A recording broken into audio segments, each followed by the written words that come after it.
5 പേരുടെ പോസ്റ്റ്മോർട്ടമാണ് ഇന്നലെ പൂർത്തിയായത്. ഇനിയും ബാക്കിയുള്ള ആളുകളുടെ പോസ്റ്റ്മോർട്ടം കൂടി പൂർത്തിയാകേണ്ടതുണ്ട്. അത് എത്രയും പെട്ടെന്ന്, അതായത് രാവിലെ എത്രയും പെട്ടെന്ന് അത്തരത്തിൽ പോസ്റ്റ്മോർട്ടം പൂർത്തിയാക്കാനുള്ള നടപടികളാണ് സ്വീകരിക്കുന്നത്. ഈ 5 പേരുടെ പോസ്റ്റ്മോർട്ടം പൂർത്തിയാക്കിയതിൽ 3 പേരുടെ മൃതദേഹമാണ് വിട്ടു നൽകിയിട്ടുള്ളത്. അതായത് സുബിൻ, സുദർശൻ, വാസുദേവൻ എന്നീ 3 പേരുടെ മൃതദേഹമാണ് നിലവിൽ വിട്ടു നൽകിയിട്ടുള്ളത്. ബാക്കിയുള്ള 2 പേരുടെ പോസ്റ്റ്മോർട്ടം പൂർത്തിയാക്കിയ 2 പേരുടെ മൃതദേഹം കൂടി വിട്ടു നൽകാനും ഒക്കെയുണ്ട്.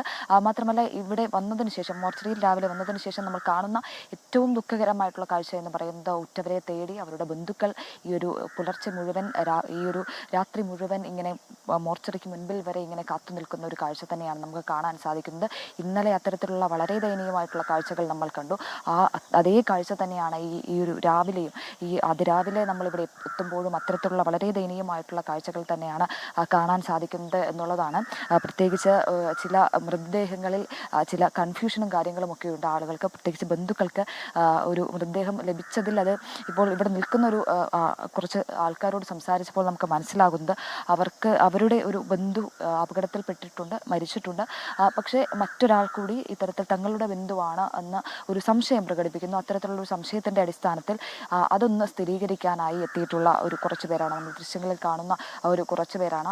അത്തരത്തിലൊരു വളരെ ദുഃഖകരമായിട്ടുള്ള ഒരു കാഴ്ച. ഈ ഒരു രാത്രി മുഴുവൻ തങ്ങളുടെ ഉറ്റവർക്ക് വേണ്ടി, തങ്ങളുടെ ഉറ്റവരെ തിരിച്ചറിയാനായി ഇങ്ങനെ കാത്തു നിൽക്കുന്ന ഒരു കൂട്ടം ആളുകളുടെ ഒരു ദയനീയ കാഴ്ച എന്ന് പറയുന്നത് വളരെയധികം ദുഃഖമുണ്ടാക്കുന്നതാണ്. ഹൃദയവേദനയോടെ അല്ലാതെ നമുക്ക് നോക്കി നിൽക്കാനാവില്ല എന്നുള്ളതാണ് ഏറ്റവും പ്രധാനപ്പെട്ട കാര്യം എന്നുള്ളതാണ്.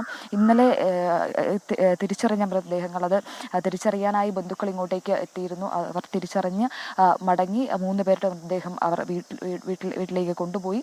മറ്റുള്ള ആളുകളുടെ കൂടി തിരിച്ചറിയേണ്ടതായിട്ടുണ്ട്. പക്ഷേ ഇതിലേറ്റവും സങ്കടകരമായിട്ടുള്ള മറ്റൊരു കാര്യം എന്ന് പറയുന്നത്, ഈ ഒരു മൃതദേഹങ്ങളിൽ പലരും, അതായത് ഈ ഒരു 7ഓളം മൃതദേഹങ്ങൾ മാത്രമാണ് ഒരു മൃതദേഹം എന്ന ഒരു പൂർണ്ണ തോതിൽ നമുക്ക് പറയാൻ സാധിക്കുകയുള്ളൂ. ബാക്കിയുള്ളതൊക്കെ ശരീരഭാഗങ്ങളാണ് എന്നുള്ളതാണ്. ഇത്തരത്തിലുള്ള ശരീരഭാഗങ്ങൾ DNA ടെസ്റ്റിനടക്കം വിധേയമാക്കേണ്ടി വരും. രാജീവ് ഗാന്ധി ഇൻസ്റ്റിറ്റ്യൂട്ട് ഓഫ് ബയോടെക്നോളജിയിൽ നിന്നും ഇന്ന് ഏറ്റവും രാവിലെ തന്നെ സംഘം എത്തി DNA നടപടികളും കാര്യങ്ങളും ഒക്കെ പൂർത്തിയാക്കുമെന്നുള്ളതാണ്.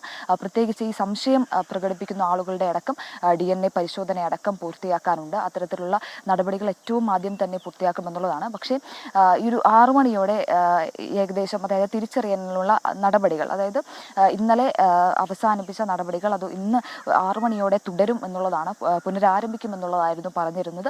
അല്പസമയത്തിനുള്ളിൽ ഈ തിരിച്ചറിയലിനുള്ള നടപടികളും കാര്യങ്ങളും ഒക്കെ പുനരാരംഭിക്കുമെന്നാണ് അറിയാൻ സാധിക്കുന്നത്.